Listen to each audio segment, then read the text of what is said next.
Hello बच्चों, नमस्कार। स्वागत है आपका अपने पसंदीदा YouTube channel science tech Vipin sir में। बच्चों, आज हम क्लास 12th है फिजिक्स के थर्ड चैप्टर जो कि हमारा है विद्युत धारा, उसका एक इम्पॉर्टेंट टॉपिक पढ़ने वाले हैं जो कि है हमारा चालकत्व और चालकता। इसके साथ इसी वीडियो लेक्चर में हम पढ़ेंगे कि प्रतिरोधकता पर या प्रतिरोध पर क्या ताप का क्या प्रभाव पड़ता है। इसके अलावा अगर किसी प्रतिरोधक तार को हम खींच देते हैं, खींचकर उसकी लंबाई में वृद्धि कर देते हैं, तब उसके रेजिस्टेंस पर क्या प्रभाव पड़ेगा। उसका रेजिस्टेंस 2 गुना खींचने पर, 3 गुना खींचने पर कितना बढ़ जाता है। इसके कॉन्सेप्ट को समझने का प्रयास करेंगे और इसके लिए सूत्र का डेरिवेशन करेंगे, ताकि कंपटीशन में जो भी प्रश्न आते हैं, जैसे किसी वायर का लंबाई दे दिया और कहा कि इसका प्रतिरोध कुछ ओम है, इसको खींचकर 3 गुना बड़ा कर दिया गया तो इसका प्रतिरोध बताइए। तो ऐसे सूत्रों को हल करने में बच्चे फंस जाते हैं, टाइम बहुत चला जाता है। तो उसके लिए आज एक ऐसे सूत्र का हम डेरिवेशन करेंगे जिस सूत्र की सहायता से हम केवल सेकंडों में देखते हुए ही आंसर हम क्लिक कर देंगे कि इसका आंसर कितना होगा। तो इसके लिए बने रहिए हमारे साथ। प्लीज़ वीडियो को लास्ट तक देखना ताकि आपको फुल कॉन्सेप्ट से समझ में आ सके। और अगर इसके पहले आप चैप्टर 1 फिजिक्स के और चैप्टर 2, चैप्टर 3 के अन्य कोई भी टॉपिक को पढ़ना चाहते हैं, समझना चाहते हैं, आपको किसी चैप्टर में प्रॉब्लम है टॉपिक में, तो बेशक हमारे प्लेलिस्ट में वीडियो वहाँ पर सेव है, आप जाकर वहाँ पर देख सकते हैं। और अगर वीडियो आपको अच्छी लगे तो प्लीज़ लाइक और शेयर करना ना भूलें। तो स्टार्ट करते हैं आज की वीडियो। तो हमारा सबसे पहले यहाँ पर जो टॉपिक है कि चालकत्व और चालकता। जिस प्रकार हम प्रतिरोध को पढ़ते हैं तो वहाँ पर आता है कि प्रतिरोध और प्रतिरोधकता, उसी प्रकार ठीक यहाँ पर आया है चालकत्व और चालकता ना। रेजिस्टेंस और रजिस्टिविटी, यहाँ पर है कंडक्टेंस और कंडक्टिविटी। तो दोनों लगभग चीज़ें सेम दिख रही हैं। यहाँ पर इसी चीज़ के पीछे बात करने वाले हैं। फिर नीचे का जो हमारा टॉपिक है, ताप वृद्धि से प्रतिरोध पर प्रभाव, क्या प्रभाव पड़ेगा, कितना ताप वृद्धि करने से चालक का प्रतिरोध बदलकर कितना हो जाएगा, इसके लिए भी सूत्र को हम देखेंगे। और साथ में किसी तार के खींचने पर उसकी प्रतिरोध में वृद्धि जो होती है उसकी भी बारे में बात करेंगे। तो ठीक है, स्टार्ट करते हैं। तो पहला जो हमारा टॉपिक है यहाँ पर वो है चालकत्व। यहाँ पर चालकत्व के बारे में हम समझना चाहेंगे कि चालकत्व क्या होता है, कंडक्टेंस क्या होता है। तो जाहिर सी बात है कि चालकता क्या होती है। किसी चालक का जो प्रतिरोध होता है, किसी चालक के प्रतिरोध के व्युत्क्रम को उस चालक की चालकता कहते हैं। किसी चालक के प्रतिरोध के व्युत्क्रम को उस चालक की चालकता कहते हैं। हम यहाँ पर इसको नोट कर रहे हैं। किसी चालक के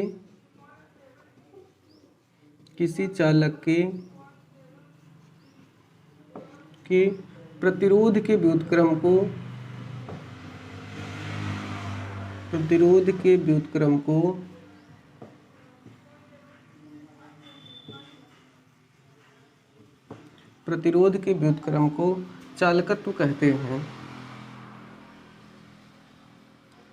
चालकत्व कहते हैं।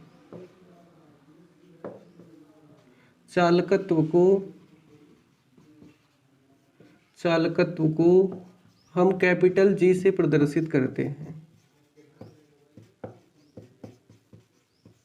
कैपिटल जी से प्रदर्शित करते हैं। ये हमने लिख दिया। किसी चालक के प्रतिरोध के व्युत्क्रम को चालकत्व कहते हैं। चालकत्व को हम लोग जी से प्रदर्शित करते हैं। कहने का मतलब आ गया कि प्रतिरोध के व्युत्क्रम को हम लोग चालकत्व कहते हैं। तो जी इक्वल टू आ जाएगा हमारा यहाँ पर 1/r।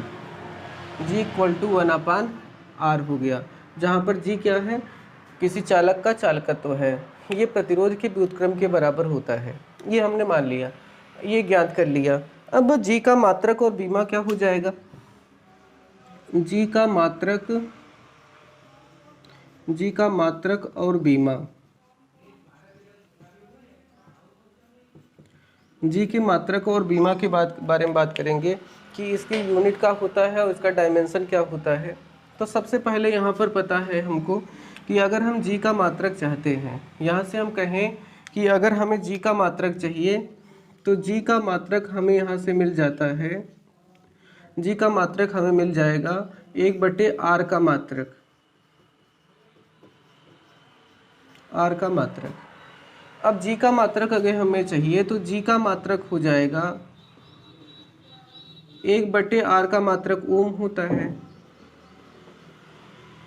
इसको आगे हम बढ़ा देंगे तो ये हो जाएगा ओम इनवर्स, ओम इनवर्स। इसको हम नॉर्मली ऐसे प्रदर्शित करते हैं, ये ओम इनवर्स को। तो ये हो गया जी का मात्रक। इसके अलावा इसके और भी मात्रक होते हैं, जैसे इसके अलावा इसके और भी मात्रक होते हैं, जैसे एक इसका मात्रक होता है सीमंस और इसका एक मात्रक होता है मोह, MHO करके होता है।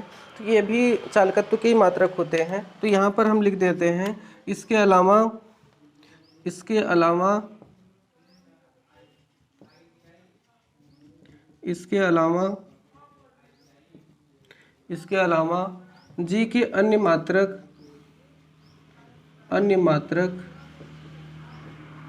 इसके अलावा जी का जो अन्य मात्रक होता है वो सीमंस होता है। सीमंस, जी का अन्य मात्रक सीमंस होता है, जिसको नॉर्मली हम एस से प्रदर्शित करते हैं, कैपिटल एस से। और इसके अलावा जी का और जो मात्रक होता है वह मोह होता है, MHO। यह भी जी का मात्रक है। जी के अन्य मात्रक जो होता है वह सीमंस होता है और ये MHO होता है, मोह होता है। यहाँ पर ये इसका मात्रक है। तो कहने का मात्रक यहाँ पर आ गया कि चालकत्व का जो मात्रक होता है वो ओम इनवर्स भी हो सकता है, सीमंस भी हो सकता है और मोह भी होता है। इन सबको याद रखेंगे, ये अलग अलग सभी जी के मात्रक हैं। अब हम यहाँ पर चालकता की हम बात करने वाले हैं कि चालकता क्या होती है। चालकता की हम बात करने वाले हैं कि चालकता क्या होता है। तो जिस प्रकार से यहाँ पर हमने कहा कि प्रतिरोध होता है, तो प्रतिरोध के व्युत्क्रम को चालकत्व कहते हैं। उसी प्रकार जो प्रतिरोधकता होता है, प्रतिरोधकता के व्युत्क्रम को चालकता कहते हैं। प्रतिरोधकता के व्युत्क्रम को चालकता कहते हैं। अगर हमें चालकता का डेफिनेशन देना हो तो हम लिख सकते हैं कि प्रतिरोधकता के व्युत्क्रम को चालकता कहते हैं। तो यहाँ से उसको हम लिख सकते हैं प्रतिरोधकता के व्युत्क्रम को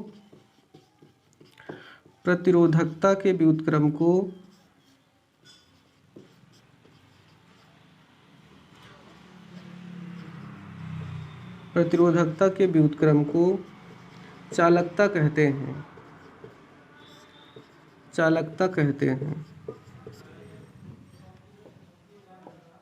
चालकता। फिजिक्स में जो होता है, क्लास 12th फिजिक्स में चालकता का जो प्रदर्शित करने का तरीका है वो सिग्मा से प्रदर्शित करते हैं। अगर उसी स्थान पर हम केमिस्ट्री में चले जाएंगे तो जो विलयन की जो चालकता होती है उसको हम कप्पा से प्रदर्शित करते हैं। तो यहाँ पर हम इसकी बात करते हैं कि विलयन की चालकता, ये प्रतिरोधक जो चालकता होती है, चालकता को हम किससे प्रदर्शित करेंगे? चालकता को हम सिग्मा से प्रदर्शित करते हैं,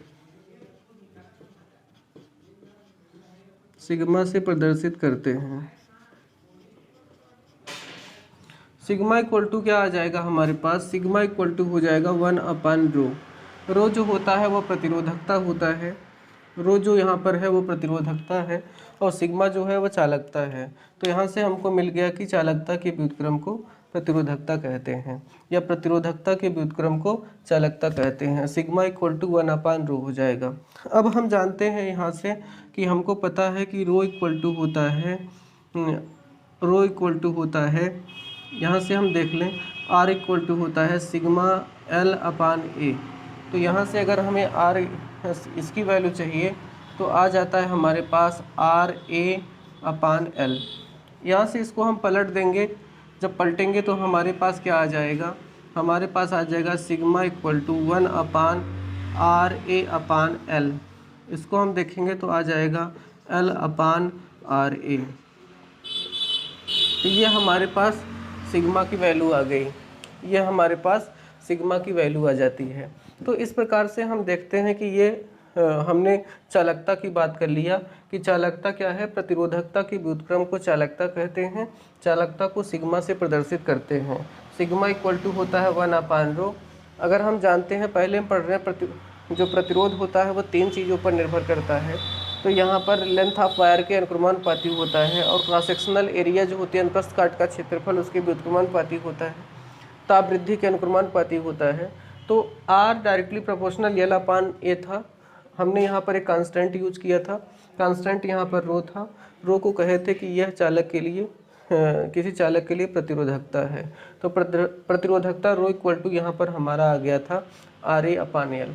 अब इस बात को अगर हम ध्यान से देखें, तो अगर इस सूत्र को आप जानना चाहते हैं कि कहाँ से आया है, तो प्लीज़ हमारे अगली जस्ट वीडियो को देखिए, वीडियो लेक्चर को, वहाँ पर ये चीज़ें मौजूद हैं। इसका पूरा कॉन्सेप्ट आपको वहाँ पर मिल जाएगा, तो प्लीज़ ज़रूर देखिए। अब हम कहें कि चालकता का मात्रक और बीमा क्या हो जाएगा, अगर इसके बारे में हम बात करना चाहें, तो यहाँ पर हमारे पास आ जाएगा चालकता का मात्रक और बीमा।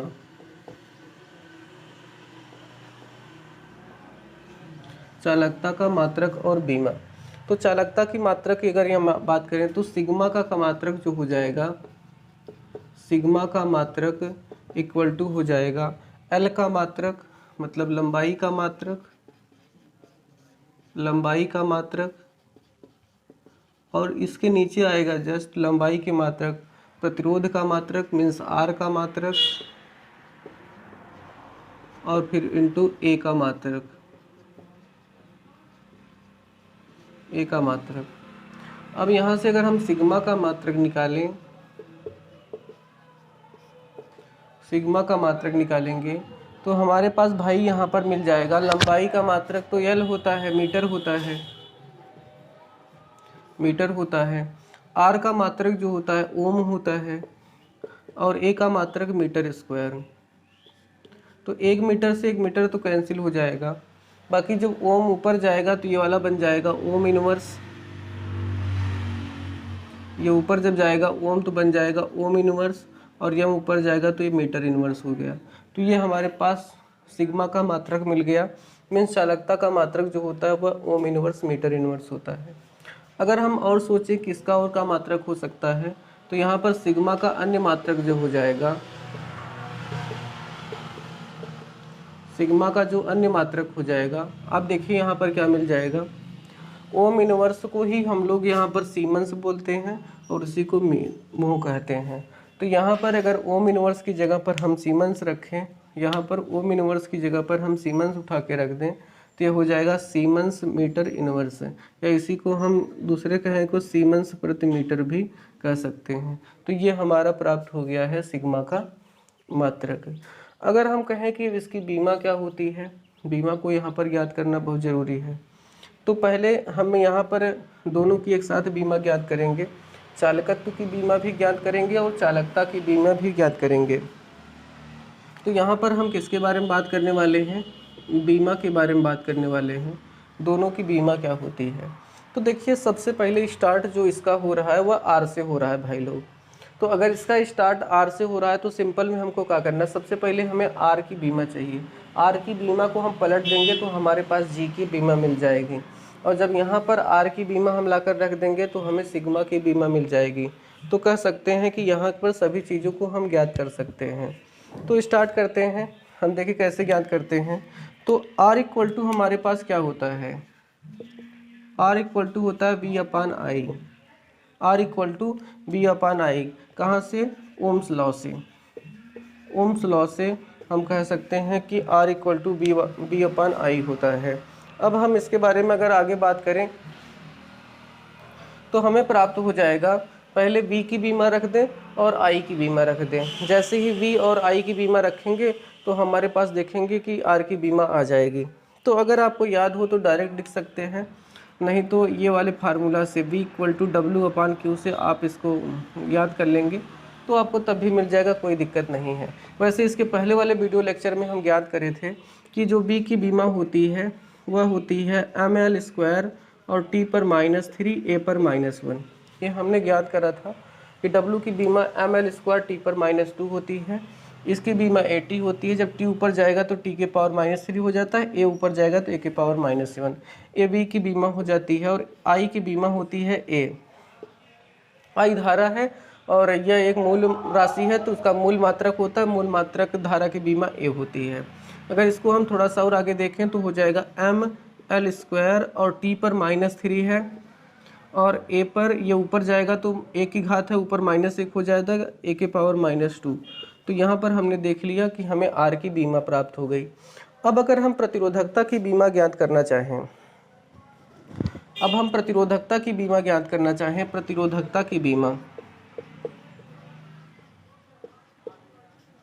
प्रतिरोधकता की अगर हम बीमा यहाँ पर ज्ञात करना चाहें तो हमें क्या प्राप्त हो जाएगा, ध्यान दीजिए। रो इक्वल टू यहाँ पर हमारे पास है ये प्रतिरोधकता की बीमा हम इसके पहले निकाल चुके थे अगले वाले टॉपिक में। यहाँ पर हम चालकता की बीमा ज्ञात करने वाले हैं। तो चालकता की बीमा पहले हम चालकत्व का ज्ञात कर लें, पहले वाले का। तो चालकत्व की बीमा कैसे निकालेंगे, चालकत्व equal to G equal to होता है 1/R। तो सिंपल में अगर हमें G की बीमा चाहिए तो क्या करेंगे, G की बीमा इक्वल टू हो जाएगी, G की बीमा अगर हम निकालना चाहें तो आएगा 1/R की बीमा है ml² T पर -3 A पर -2। इसी को जब हम ऊपर कर देंगे तो हमारे पास आ जाएगा m के पावर -1, यहाँ पर हम लिख रहे हैं m के पावर -1 L पावर -2 T के पावर 3 और A के पावर 2। ये हमारे पास G की बीमा प्राप्त हो गई। अब G की बीमा के साथ साथ, बहुत गर्मी है भाई,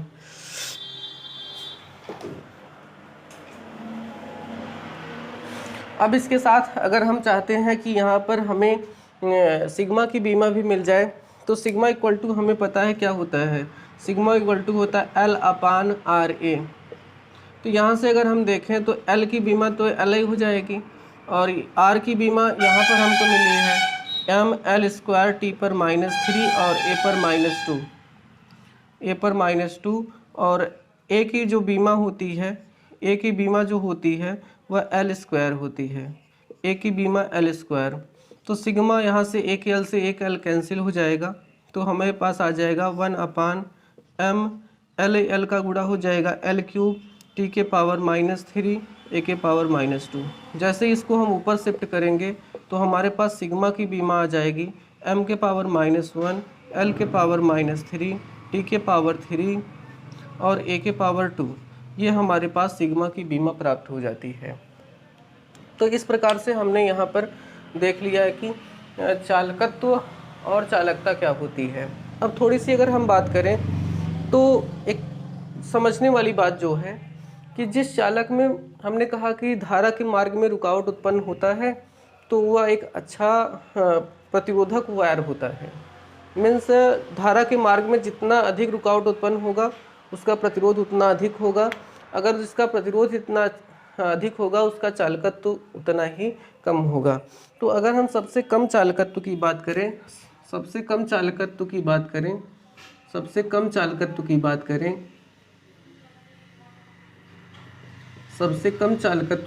करें, यहाँ पर हम इसको लिख दे रहे हैं, सबसे कम चालकत्व की बात करें तो सबसे उच्च प्रतिरोध जो होता है, सबसे उच्च जो प्रतिरोध होता है वह होता है मैग्नीन, नाइक्रोम और कांस्टेंटन। इसको हम शॉर्ट में MCN बोलते हैं। M से मैग्नीन होता है, C से नाइक्रोम होता है और C से कांस्टेंटन होता है। इनकी सबसे कम चालकता पाई जाती है, इसका मतलब कि इसमें सबसे उच्च प्रतिरोध होता है। इसके अलावा अगर हम बात करें कि सबसे अच्छी चालकता किसकी होती है, सबसे अच्छी चालकता होती है वह हमारे पास होता है, सबसे अच्छी चालकता जो होती है वह चांदी में पाई जाती है। चांदी का रेजिस्टेंस सबसे कम होता है, बहुत कम होता है, इसके कारण उसका चालकता बहुत अच्छी होती है। चांदी के बाद आता है आपका कापर आता है, कापर के बाद सोना आता है और उसके बाद एल्यूमिनियम आता है। ये ऐसी कुछ धातुएं हैं जिनकी चालकता बहुत अच्छी होती है इनके द्वारा हम चालक के वायर बनाए जा सकते हैं, ये तार बनाया जा सकता है जिसका प्रयोग हम बिजली कनेक्शन में करते हैं, तो यहाँ पर प्रयोग किया जा सकता है। तो ये था आज का कि चालकत्व और चालकता। आप इसको नोट्स बनाने के लिए स्क्रीनशॉट लेंगे। इसके बाद हम ये देखते हैं कि ताप वृद्धि से प्रतिरोधक पर क्या प्रभाव पड़ता है। इसके अलावा और यहाँ पर कुछ स्पेशल चीज़ें देखने वाले हैं चालकत्व, प्रतिरोध और प्रतिरोधकता के बारे में। तो प्लीज़ स्क्रीनशॉट लेंगे, इसके बाद फिर देखते हैं हम आगे के टॉपिक।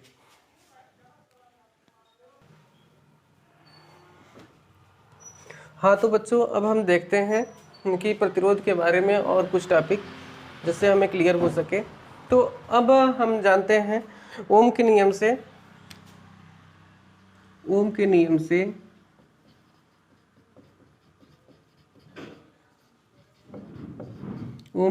से हम सबको पता है कि ओम के नियम से होता है V = IR। V directly proportional R I होता है, तो वहाँ पर R एक हम कांस्टेंट लगाए हैं, तो V = IR पता है।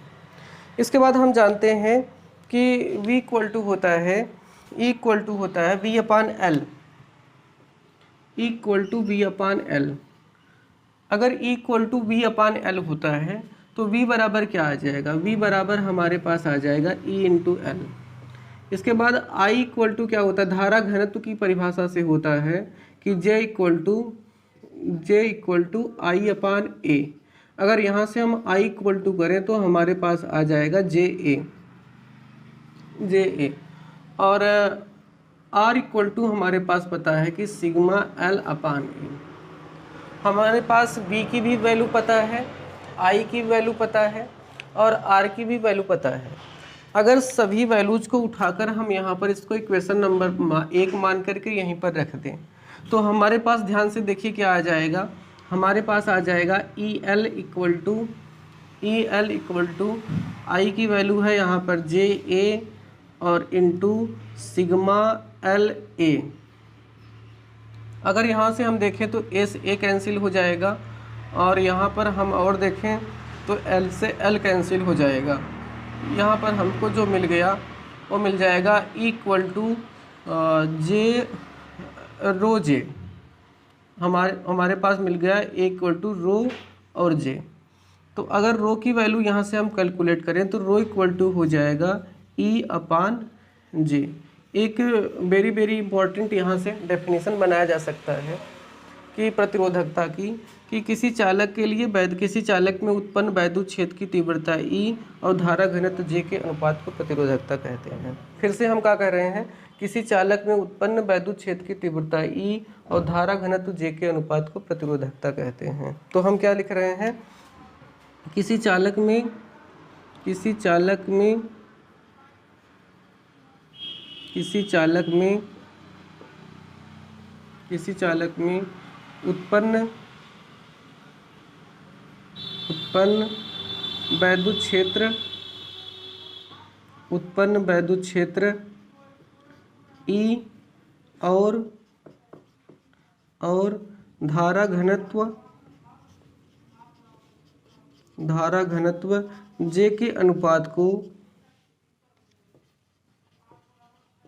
धारा घनत्व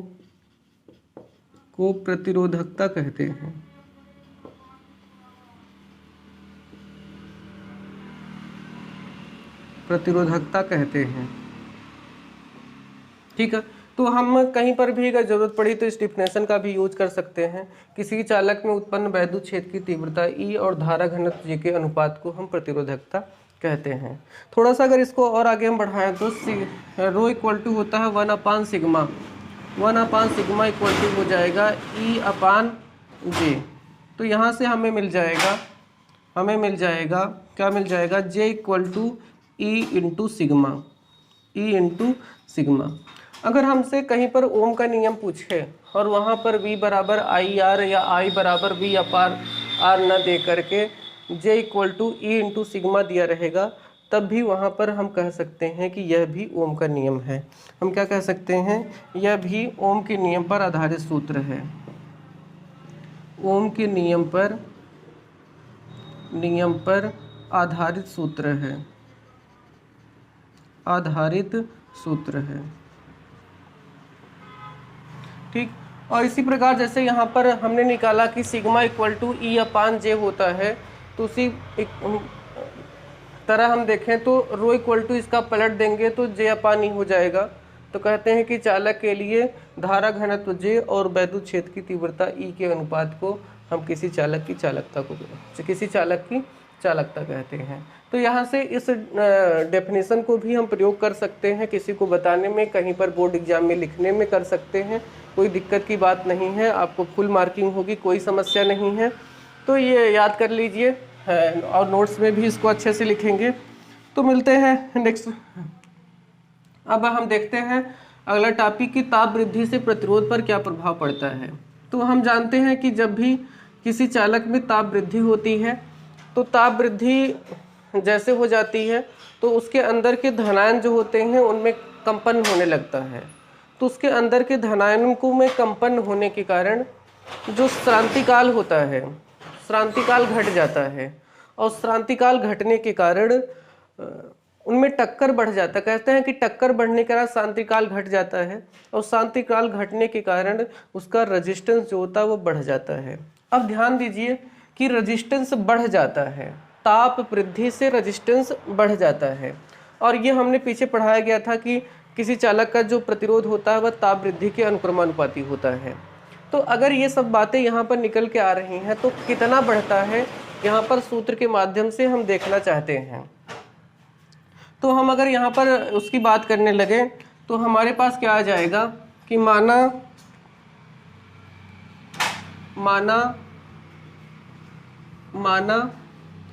टी नॉट ताप पर किसी चालक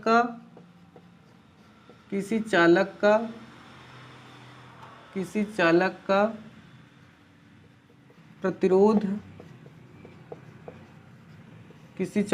प्रतिरोध R नॉट है।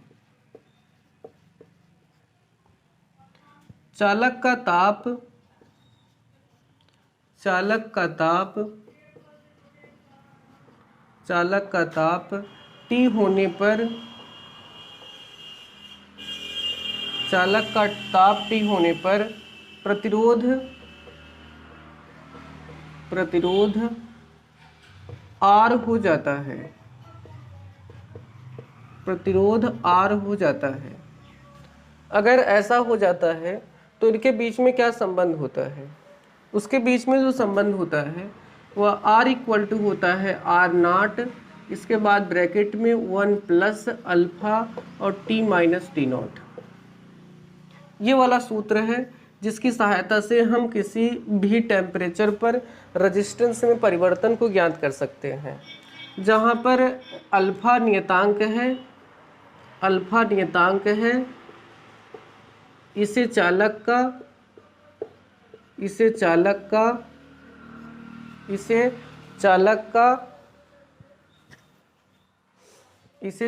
का ताप गुणांक कहते हैं। इसे चालक का ताप गुणांक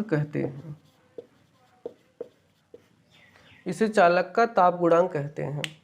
अब इस सूत्र को लगाने से पहले कुछ बातों को ध्यान देने की जरूरत है। ध्यान देने की बात की जरूरत यह है कि जैसे हमें यहाँ पर T नॉट ताप पर किसी चालक का प्रतिरोध R नॉट है, चालक का ताप T होने पर प्रतिरोध R हो जाता है। हमने यहाँ पर अभी तक यहाँ पर ये बात नहीं किया है कि उसको ताप को बढ़ाया गया है कि घटाया गया है। अगर ताप को बढ़ाया गया है तो इसका मतलब कि पहले T नॉट की वैल्यू कम रही होगी, बाद में T की वैल्यू ज़्यादा हो गई है। तो हम यहाँ पर जो कम वैल्यू आएगी, जो कम मान होगा उसको T नॉट मानेंगे और जो ज़्यादा वैल्यू होगी वो T मानेंगे। जैसे अगर किसी चालक का ताप घटा दिया गया है, इसका मतलब उसका बाद में प्रतिरोध कम हुआ है और उसका ताप घटा है। तो घटे हुए ताप को हम T नॉट की तरह मान रखेंगे और उस समय जो प्रतिरोध होगा उसको R नॉट रखेंगे, तथा बढ़े हुए टेम्परेचर को हम T मानेंगे और उसके जो प्रतिरोध होगा उसको हम R मानेंगे। इस प्रकार से मान करके हम क्वेश्चन को सॉल्व करेंगे तो हमें कोई दिक्कत नहीं आएगी। तो ये वो फार्मूला है जिसकी सहायता से हम ताप वृद्धि के प्रतिरोध को ज्ञात कर सकते हैं। यहाँ पर जैसे हमारे पास एक क्वेश्चन है कि 27 डिग्री सेल्सियस पर किसी चालक का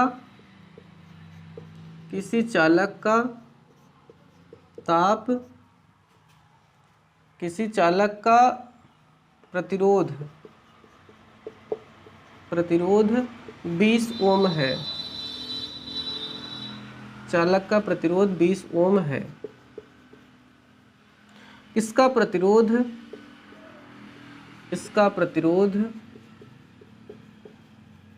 25 ओम करने के लिए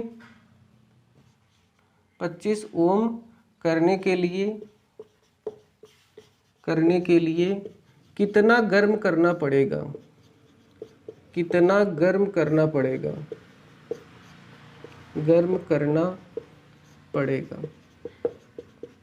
यहाँ पर हमें अल्फा की वैल्यू दे देता है। मान लेते हैं यहाँ पर अल्फा की वैल्यू 1.70 इंटू 10⁻⁴ है। अगर इतनी वैल्यू है तो हम कैसे सॉल्व करेंगे? आप देखिए कि 27 डिग्री सेल्सियस पर 20 ओम है, बाद में हम 25 ओम कर रहे हैं, 25 ओम बढ़ रहे हैं, इसका मतलब उसको गर्म करेंगे। तो उसको अगर हम गर्म कर रहे हैं तो कितना गर्म करना पड़ेगा? अब जाहिर सी बात है कि जो लीस्ट टेम्परेचर, कम टेम्परेचर है, इसका मतलब टी नॉट की वैल्यू यहाँ पर हमारे पास 27 डिग्री सेल्सियस है। 27 डिग्री जो प्रतिरोध है वो आर नॉट की वैल्यू है। आर नॉट की वैल्यू यहाँ पर हमारे पास जो दिख रही है वो 20 ओम की है, वो हमारे पास 20 ओम की है। और इसके अलावा ये देखिए हमें आर की वैल्यू दिया है 25 ओम कर देना है, और टी की वैल्यू हमें यहाँ पर मेजर करना है, अल्फा की वैल्यू दे दिया है। तो सिंपल से यहाँ पर ले जा करके हम रख देंगे। आर की वैल्यू कितनी हमारे पास है? 25 है। आर नॉट की वैल्यू 20 है। 1 प्लस अल्फा की वैल्यू हमारे पास दिया है 1.70 इंटू 10⁻⁴, और यहाँ पर हमारे पास आ जाएगा टी की वैल्यू ज्ञात करना है और टी नॉट की वैल्यू 27 है। जस्ट इसको हम लाकर इधर कर देंगे तो हमारे पास 25/20 हो जाएगा, और ये वाले एक को हम इधर कर देंगे तो -1 हो जाएगा, और 1.70 इंटू 10⁻⁴। इसको और अगर हम सॉल्व करेंगे तो ये हो जाएगा हमारे पास, कितना हो जाएगा? ये 5/4 आएगा, फिर 5/4 और -1 इक्वल टू ये अंदर हम इसका अगर मल्टीप्लाई कर देंगे तो आ जाएगा 1.70 इंटू 10⁻⁴t, और यहाँ पर आ जाएगा -1.7 इंटू 10⁻⁴ इंटू 27। ये हमें मिल जाएगा। यहाँ 4 एक के 4 निकल जाएगा तो 1/4 आएगा। 1/4 का मतलब 0.25 होता है, और ये वाला हम चाहें तो इधर भेज सकते हैं, इधर पॉजिटिव में गुणा हो जाएगा 1.70 इंटू 10⁻⁴ और इंटू 27, और ये वाला t इसके नीचे जाकर भाग करेगा तो आएगा 1.70 इंटू 10⁻⁴ t। इसी को आप अगर सॉल्व कर लेंगे तो इसका आंसर हो जाएगा। तो इस तरीके से यहाँ पर इसके क्वेश्चन को हम सॉल्व करेंगे, जिसके आधार पर हम किसी चालक में ताप वृद्धि पर कितना प्रतिरोध घट बढ़ रहा है इसको हम मेजर कर सकते हैं। ठीक है, अब हमारा यहाँ पर लास्ट टॉपिक है, किसी वायर को खींचने से या उसको लंबाई में वृद्धि करने से 2 गुना 3 गुना करने से उस पर कितना प्रभाव पड़ता है, इसके बारे में हम जानेंगे। तो प्लीज़ स्क्रीनशॉट, फिर हम आते हैं।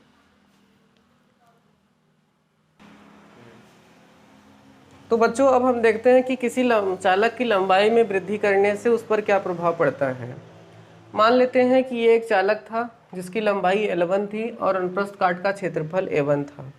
इसको हमने दोनों तरफ से खींच दिया, इस वायर को हमने खींच दिया और खींचकर इसकी लंबाई में वृद्धि कर दिया। इसकी लंबाई में वृद्धि करके L2 कर दिया। जाहिर सी बात है कि लंबाई में वृद्धि L2 जब कर देंगे तो इसका ये पतला हो जाएगा, तो इसका अनुप्रस्थ काट का क्षेत्रफल भी बदल जाएगा, या A2 हो जाएगा। तो यहाँ पर ये ध्यान देने वाली बात है। यहाँ पर एक ये भी बात है कि हम चाहे इसको ताने और या फिर इसको दबाएं, इसके आयतन में कोई परिवर्तन नहीं होगा। इसके आयतन में कोई परिवर्तन नहीं होगा। तो अगर इसके आयतन में परिवर्तन कोई नहीं होगा तो ये भी, इसका भी आयतन और इसका भी आयतन में कोई परिवर्तन नहीं होगा। तो यहाँ पर हम थोड़ा सा अगर बात करने वाले हैं, मान लेते हैं कि माना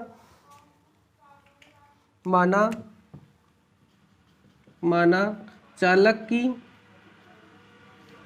की प्रारंभिक लंबाई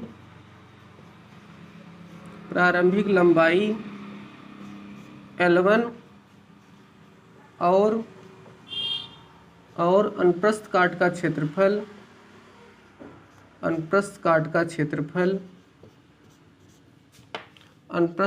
क्षेत्रफल A1 है।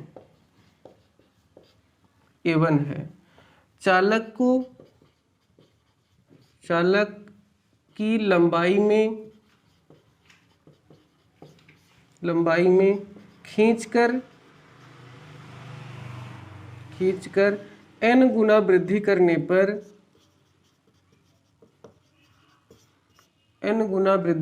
पर लंबाई L2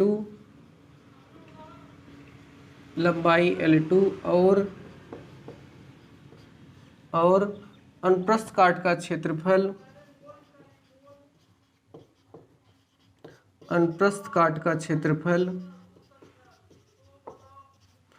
L1 A2 हो जाता है। ऐसा हमने मान लिया है। अगर बाद में लंबाई L1 थी, पहले लंबाई L1 थी, बाद में n गुना हमने बड़ा कर दिया, L2 हो गई। जैसे समझो कि पहले लंबाई 3 थी, बाद में हमने 2 गुना करके इसका मतलब 6 कर दिया, तो कितना आएगा? 2 आएगा। मीन्स ऊपर वाली वैल्यू जो होगी बाद में वृद्धि करने के बाद जो मिली है, और नीचे वाली वैल्यू जो पहले थी उसमें अगर हम भाग करेंगे तो हमें कितनी गुनी वृद्धि हुई पता चल जाएगी। तो इसी प्रकार अगर हम समझें कि पहले लंबाई L2 थी, पहले लंबाई L1 थी, बाद में L2 हो गई, तो L1 में जब हम L2 का भाग करेंगे तो हम मान लेते हैं कि n आएगा, n गुना वृद्धि करी है। जैसे यही उदाहरण फिर से हम बात करें, जैसे पहले हमारा लंबाई 3 था, बाद में हमने इसको 6 कर दिया, तो हमें ज्ञात करना है कितना गुना वृद्धि हुआ, तो 3 गुना 6 2 गुना की वृद्धि हुई। अगर इसको हमने 9 करा होता तो पता चलता कि 9 गुने की वृद्धि हुई है। इसी प्रकार हमने यहाँ पर माना है कि पहले लंबाई L1 थी, बाद में n गुना खींचने पर उसकी लंबाई L2 हो जाती है, तो L2 में L1 का भाग करेंगे तो n आएगा। इसी प्रकार से हम यहाँ पर समझ लेते हैं। अब आगे की अगर हम यहाँ पर बात करें तो हम जानते हैं कि R1 इक्वल टू हो जाएगा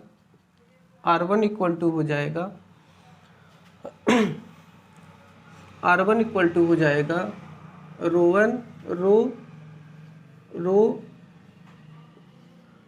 L1 अपान A1। ये पहले का प्रतिरोध है, इसका प्रतिरोध R1 है और इसका प्रतिरोध R2 है। तो R1 बराबर रो L1 इंटू n हो जाएगा। पहले जो ये चालक है, चालक का आयतन क्या हो जाएगा? चालक का आयतन V इक्वल टू हो जाएगा आधार गुणे ऊंचाई। ये आधार हो गया, इसकी लंबाई कह सकते हैं कि इसके अनुप्रस्थ काट का क्षेत्रफल और इसकी लंबाई, तो इसका जो क्षेत्रफल हमें मिल जाएगा वह A1 इंटू L1। ये इक्वेशन नंबर 1 हो गया, ये इक्वेशन नंबर 2 हो गया। इसी प्रकार लंबाई में वृद्धि करने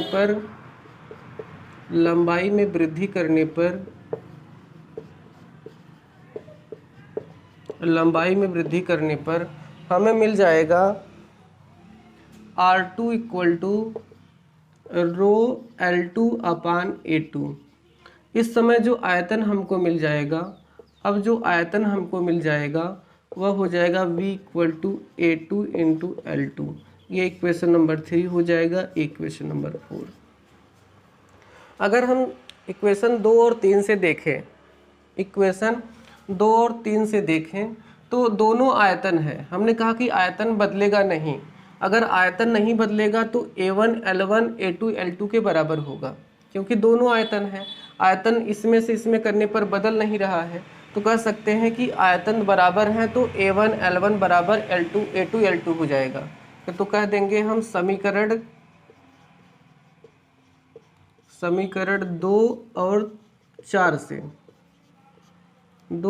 4 से हमें क्या मिल जाएगा, हमें मिल जाएगा A1 L1 equal to A2 L2।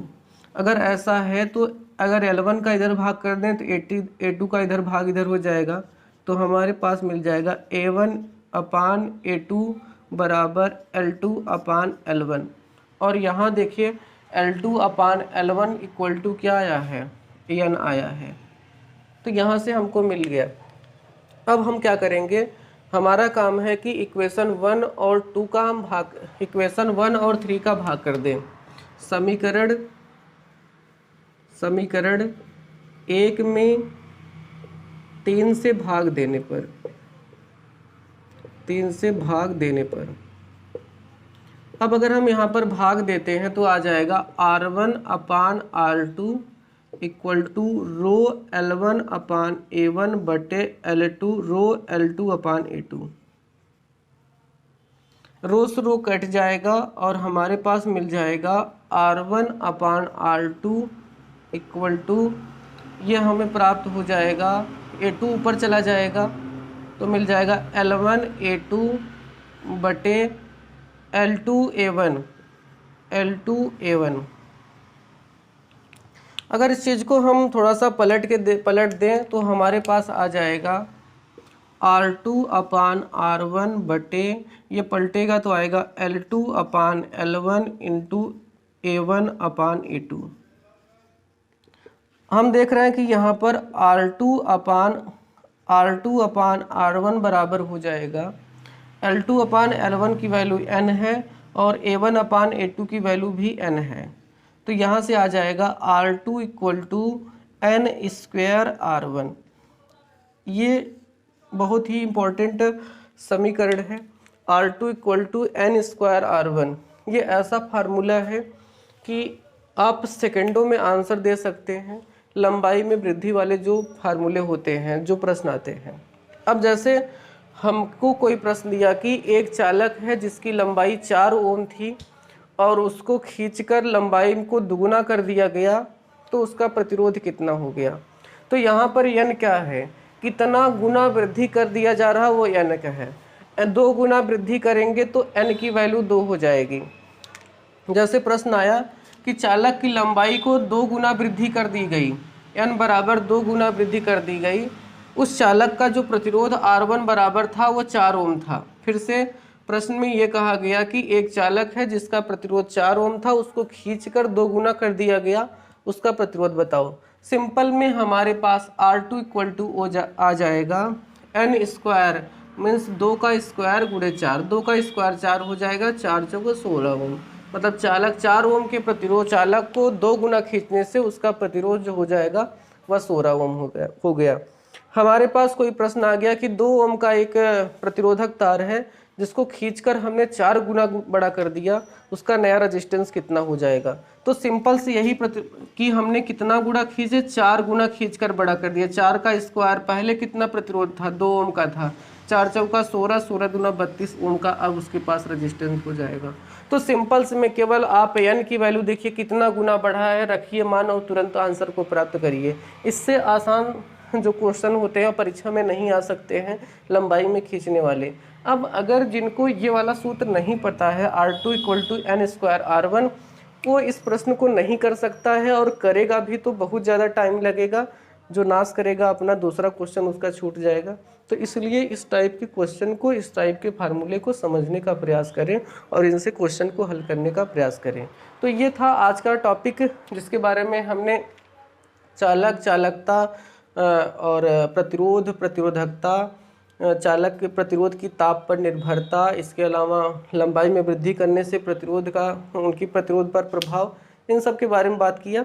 तो अगर आज के टॉपिक से आपको कोई भी समस्या समझ में आ रही तो बेशक कमेंट सेक्शन में कमेंट करिए, ताकि हम आपके जो भी समस्याएं होती हैं उनको हम जवाब देकर उन समस्याओं को ख़त्म कर सकें, आपको पढ़ाई लिखाई बहुत अच्छे ढंग से चल सके, आपकी तैयारी बहुत अच्छे तरीके से हो सके।